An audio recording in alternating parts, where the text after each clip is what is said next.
Hello friend, good morning, good afternoon, good evening to all of you. आशा करते हैं आप लोग अच्छे होंगे और अच्छे से आप लोगों का बढ़िया से पढ़ाई लिखाई सब चल रहा होगा। देखो आज जो है ना, मतलब बहुत को पता ही है कि मेरा कितना सारा मैसेज आ रहा था इसके बारे में, ग्रेस मार्क के बारे में। तो मैं इस पर बहुत सारा रिसर्च किया और रिसर्च करने के बाद जो है आप लोगों के सामने एक कंप्लीट डिटेल के साथ जो है आया हूँ और आप लोगों को बताने जा रहा हूँ कि आईसीएआई का जो है किस हिसाब से जो है ग्रेस मार्क का कंसेप्ट है और किस हिसाब से ग्रेस मार्क दिया था। आज मैं पूरा टोटली मैं क्लियर करने वाला हूं आप लोगों के साथ, ठीक है। तो ये वीडियो अगर आपको अच्छा लगे तो प्लीज लाइक करना, सब्सक्राइब करना, ठीक है, और मेरे से कनेक्ट रहना।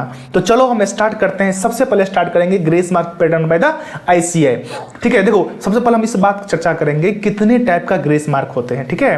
अगर आप बोलोगे ना ग्रेस मार्क तो कितने टाइप का, पहला जो होता है मिस्टेक इन द एमसीक्यू।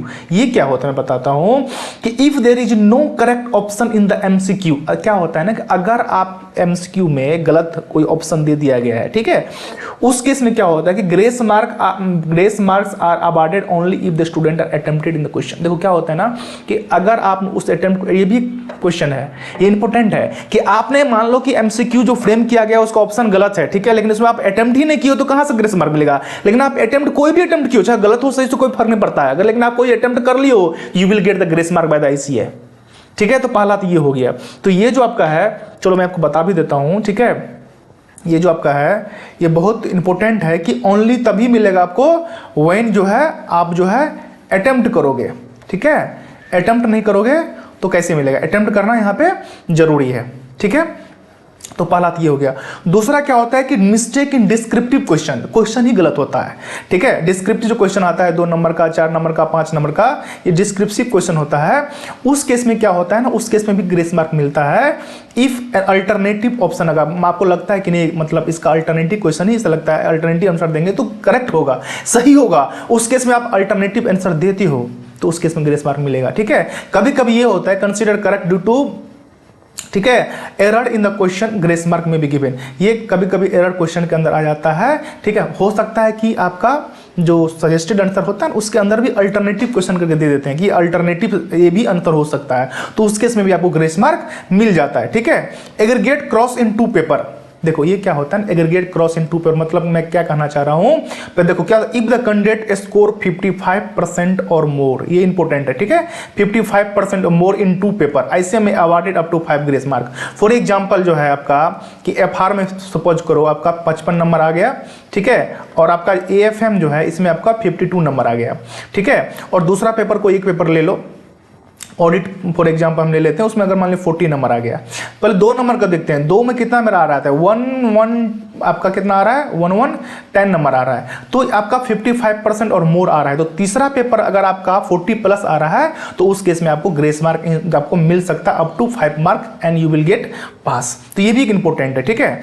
इसके बाद आपका क्या होता है कि shortage in the aggregate, aggregate में अगर आपको शॉर्ट कर रहा है but passed in all paper, इसका मतलब ये हुआ कि आपको एग्रीगेट में शॉर्टेज हो रहा है थोड़ा सा नंबर के लिए। फॉर एग्जांपल जैसा पहला वाला एग्जांपल लेते हैं, एफआर में 52 आ रहा है, एफएम में 55 आ रहा है, ऑडिट में 40 आ रहा है, कितना आ रहा है टोटल आपका, तो 147 ही हो रहा है ना, टोटल आपका कितना हो रहा है, आपका टोटल जो आपका आ रहा है वो आपका 147 ही आ रहा है, तो आपको 3 मार्क जो है आपको ग्रेस मार्क यहाँ पे मिल जाएगा और यू विल गेट पास, ठीक है। इन सच केसेस आईसीएआई में grant up to 3 grace mark to reach the passing percentage, इस केस में भी आपको जो है ग्रेस मार्क मिल जाता है। दूसरा ये भी एक भी होता है जो मैं यहाँ पे नहीं लिखा हूं, फॉर एग्जांपल आपका जो 3 पेपर का आप एग्जाम देते हो, ठीक है, 3 पेपर का आप एग्जाम देते हो, ठीक है, कोई एक पेपर फॉर एग्जांपल कोई एक पेपर में आपको मान लो 35 से 39 आ गया, ठीक है, और रिमेनिंग 2 जो पेपर है उसके अंदर आपका जो है एग्रीगेट में मान लो किसी में 55 है, किसी में 65 है, ठीक है। फॉर एग्जांपल आपका टोटल 170 आ रहा है, लेकिन आपको क्या जो तीसरा पेपर उसमें 35 से लेके 40 के बीच में आ रहा है, तो भी आपको जो है grace mark, you will get the grace mark and you will pass. इस केस में भी आप जो है पास कर सकते हो।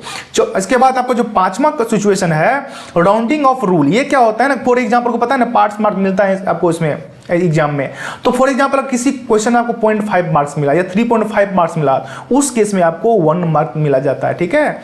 फॉर एग्जांपल 32.5 मार्क टोटल आता है तो उस केस में कितना होता है 33 आता है, या 39.5 आता है तो उस केस में आपको 40 मार्क मिला जाता है। 0.5 मार्क जो है आपको एक्स्ट्रा जो है ऐसी है आपको दे देता है, ठीक है, ऐसी आपको ग्रेस मार्क दे देता है उस केस में, ठीक है। डिस्क्रिएशन ऑफ द एचसीए। देखो ये क्या होता है मैं बताता हूँ। आपको पता है ना, एग्जाम से पहले जो होता है, जब मतलब रिजल्ट आने वाला था, उस मीटिंग होता है, मीटिंग में एक्सपेक्टेशन सेट किया जाता है कि इस टाइम फॉर एग्जाम्पल इस बार हम 20% रिजल्ट देने वाला है, या आपका 25% रिजल्ट देने वाला है, 15% रिजल्ट डाले हैं। और जब एक्चुअल में देखा जाता है तो लगता है कि नहीं ये तो कम हो रहा है, ये तो एक्सपेक्टेशन मीट नहीं कर रहा है। तो उस केस में क्या होता है, आईसीए जो है देखते हैं कि कौन सा पेपर टफ आया है, उस पेपर टफ में 1 नंबर 2 नंबर 3 नंबर अनटिल तो उनका जो एक्सपेक्टेशन है, उस एक्सपेक्टेशन जो फुलफिल होगा उस वहां तक जो है आपको ग्रेस मार्क देके आपको पास कर देते हैं। ठीक है, क्यों? क्योंकि वो मीट करना चाहता है एक्सपेक्टेशन। ठीक है, ओवरऑल कंसिस्टेंसी को मीट करना चाहता है। उस केस में भी आपको ऐसी ग्रेस मार्क मिल सकता है। वहां पे फिक्स नहीं है, 1 to 5 पकड़ लो, उसमें कोई भी ग्रेस मार्क आपको मिल जाता है। ठीक है, इसके बाद आपका है एक्सपेक्टेड ग्रेस मार्क जो है, अगर आप बोलोगे जो अभी एग्जाम सितंबर 25 में आया है, लेवल की अगर बात करते हो, ठीक है, तो अगर आप इंटरमीडिएट को पता है, इंटरमीडिएट अगर आप बोलोगे ना, इंटरमीडिएट यहाँ पे, ठीक है, इंटरमीडिएट में आपका जो है लॉ पेपर जो है टफ आया था। ठीक है, तो उस केस में मैं एक्सपेक्ट करता हूँ कि 1 to 6 मार्क्स तक जो है आने का चांसेस है। फाइनल में जो आपका है, आपको पता है कि ऑडिट इस बार थोड़ा लेंदी आया था, तो ऑडिट में भी है 4 मार्क्स तक जो है यू कैन मतलब एक्सपेक्ट कि you will get this time. इसके बाद आप एक्सपेक्टेड रिजल्ट ट्रेंड कर बात करोगे, ठीक है, जो कि इस बार जो सितंबर 25 का मतलब एक्सपेक्टेशन है, सितंबर 25 का, वो आपका है इंटरमीडिएट बोलोगे दोनों ग्रुप का 12 to 18% आने वाला है। और सीए फाउंडेशन का बात करोगे तो 28% आने वाला है। चाहे बोथ में यहाँ पे बोल रहा है, इंटरमीडिएट फाइनल का 12 to 18% आएगा और फाउंडेशन का अप टू 25% जो है इस बार ज़्यादा चांसेस है रिजल्ट आ जाएगा। इसके बाद सबसे इंपॉर्टेंट ये आपका आता है कि भैया बताइए एक्सपेक्टेड रिजल्ट बताइए। आप देखोगे बहुत सारा जो है ट्विटर पे और ऑलरेडी ट्रेंड कर रहा है, वो आपका रिजल्ट आने वाला है कब?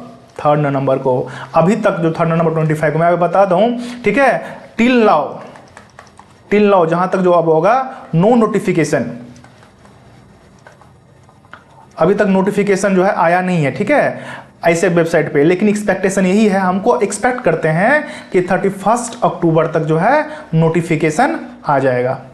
ठीक है, नोटिफिकेशन आ जाएगा तो हम लोग देख लेंगे, और ज़्यादा चांसेस हमको यही लगता है कि 3rd नवंबर तक जो है आ जाएगा। ठीक है, और इसमें कोई भी आपको डाउट लगता है, कहीं कोई प्रॉब्लम लगता है, तो प्लीज़ आप जो है इसमें हमको बताओ, कमेंट करो। ठीक है, और उस कमेंट में हमको पता है मैं लाइव आता हूँ 8 से 9 के बीच में एवरी डे, ऑलमोस्ट कोशिश करता हूँ आने का, and I will help you how to मतलब solve your questions, how to solve your doubt. ठीक है, I will always available for help you. तब तक के लिए bye bye, good night, bye bye.